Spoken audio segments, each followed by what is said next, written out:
Hey everybody, today we have reached the end of the prophets, the end of the whole of the Old Testament as we look at Malachi chapter 3 and 4. This is a really strange way to end the whole of the Old Testament.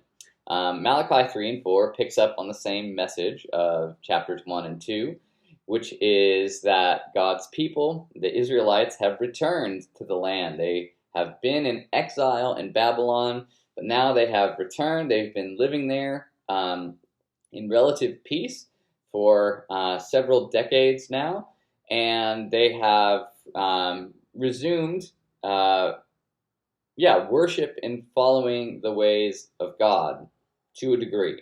The city's been rebuilt, the temple's been rebuilt, people are coming back and they're worshiping Yahweh. You may remember all the way back in Ezra and Nehemiah when the people return, they make these grand promises, they cry out, they feel sorry for their sin, they say, "Never again, God, are we going to turn away from you? We're going to follow your commands, you're going to be our God, we're going to be your people, we're going to hold up our end of the bargain because we got in this situation because we didn't.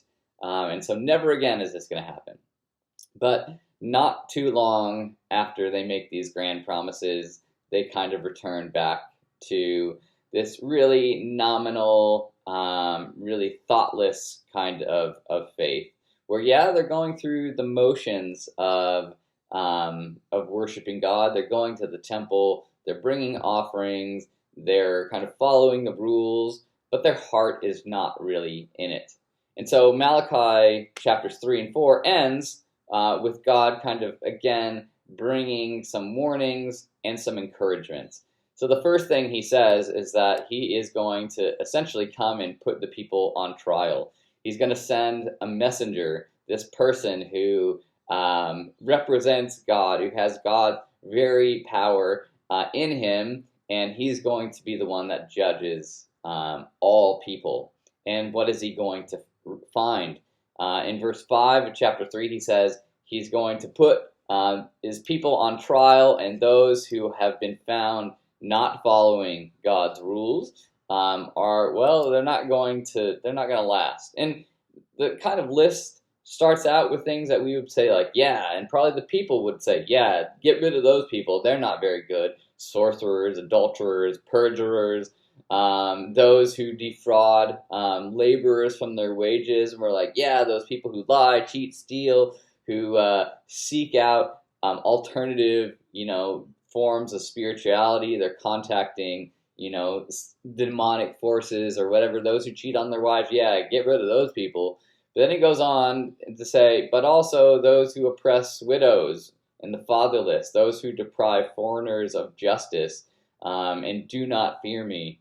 So it has this social justice component about like those of you who are not treating, especially the most vulnerable, with dignity and respect and justice, and helping lift them out of their situation and pouring love on them, you're in trouble too. And then the people kind of have this rebuke to God to say, look, God, you're telling us to listen to you, to return to you. You're going to put us on trial, and you're telling us to, listen to you. But how are we supposed to listen to you? And God says, well, you're robbing me. And then people say, well, how are we robbing you? And basically, God then goes on and says, look, you're going through all the motions. You're doing all the things, but you don't really trust me. And he goes on to say, and this is a really famous verse, he says, verse 10 of chapter 3, test me in this, bring the whole tithe, your everything, into the storehouse, that there may be food in my house. Test me in this, says the Lord Almighty, and see if I will not throw open the floodgates of heaven and pour out so much blessing that there will not be enough room to store it.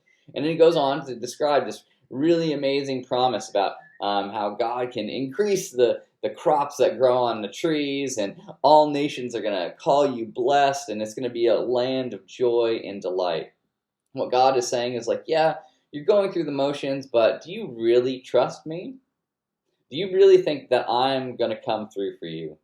Do you put me and your love for me above everything else, or are you holding back because really you're doing the things that I'm asking you to do, but like in your heart, you're not really with me. You don't really believe that I'm going to come through for you. Um, and this is what the people say. They say, why should we go around listening to God, carrying out all his requirements, and being like humble before him?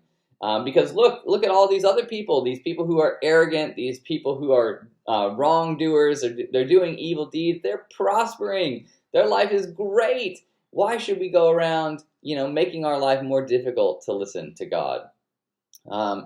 But then it kind of ends again by God reminding his people that he is coming again. He's going to send someone, and if they listen to him, they humble themselves, and they obey his commands, they have this love for God, they will be his treasured possession. But those who that don't really trust in God, that don't want to follow his ways, whose hearts aren't really in it, well, they're not going to last. And so there's this call and this encouragement to say, listen, I love you. Don't you want to love me back and have everything that I have is yours? And it sounds just like the end of the prodigal son parable in Luke chapter 15. And even the last words of Malachi 3 echo that. It says, on the day when I act, says the Lord Almighty, they will be my treasured possession, those who return. I will spare them just as a father has compassion and spares his son who serves him. That's exactly what happens in the prodigal son parable. The son realizes his mistake. He comes crawling back to his father and he says, I've sinned against heaven and against you. I'm not even worthy to be called your son. Take me in as one of your hired servants. But the father, who's out there looking for his son, doesn't even wait for him to finish his sentence, but welcomes him back in, loves him, brings the best robe, throws this massive party for him. And this is the picture that we are kind of left with. Are we going to be those who listen and follow God, the God who loves us, who shows compassion, who graces us upon grace after grace? Or are we just going to kind of keep God at arm's length? Say, yeah, I might do all the things you want me to do, but I'm not really going to trust you. My heart's not really with you. And there's one last thing that says, look, in order to really get your attention, again, and this is where it ends, I'm going to send someone. He's going to be like the prophet Elijah, and he's going to come and test you. And if you listen to him and obey, you will have life. But if you don't, and this is where it ends, I will come and strike the land with total destruction. So an encouragement and a warning. And this is how the prophets end.